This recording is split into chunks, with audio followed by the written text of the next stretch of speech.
Welcome to Burlap Teachers. Enjoy the video.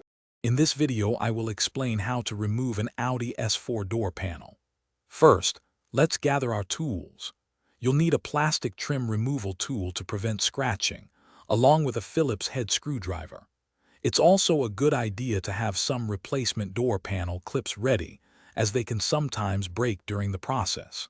For your safety, always remember to disconnect the negative battery terminal before starting any automotive work. This ensures no electrical components are accidentally activated.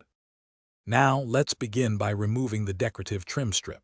Using your plastic trim tool, gently pry it away from the door starting from one end. Be careful not to scratch the finish. Once the trim is off, you'll find 4 screws that need to be removed. Next, locate the small plastic panel positioned behind the door handle. Carefully pry this piece out from the bottom to reveal 2 additional screws. These hidden fasteners are crucial for releasing the panel.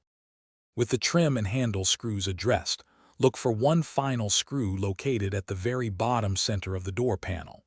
Once all screws are removed, you can begin to gently pry the door panel away from the door frame. Start from the bottom edge, working your way around to release the clips. After the clips are free, lift the entire door panel straight upwards. This action unhooks the panel from the top edge of the window frame, allowing it to come free. With the door panel lifted, you'll see the internal connections. First, carefully unhook the door handle cable from its mechanism. Next, disconnect all electrical connectors, such as those for the speaker and the window switch. There are typically 2 to 3 main electrical harnesses. Once everything is disconnected, the door panel is fully removed.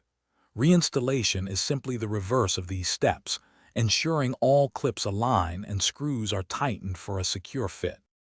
Thanks for watching. Consider subscribing if this video helped you.